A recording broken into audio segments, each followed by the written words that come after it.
গোপন তথ্যের ভিত্তিতে জানতে পারি যে এখানে অবৈধভাবে সার মজুত করা হয়েছে।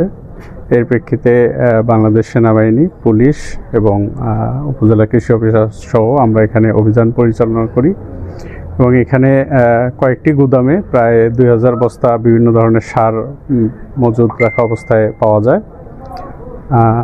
এখানে যিনি মজুত করেছেন তাকে সার ব্যবস্থাপনা আইন 2006 অনুযায়ী 30,000 টাকা অর্থদণ্ড করা হয়েছে এবং যেসব সার এখানে অবৈধভাবে মজুত করা আছে এই সারগুলো সরকার নির্ধারিত মূল্যে আমরা একটি কমিটি করে দিয়েছি।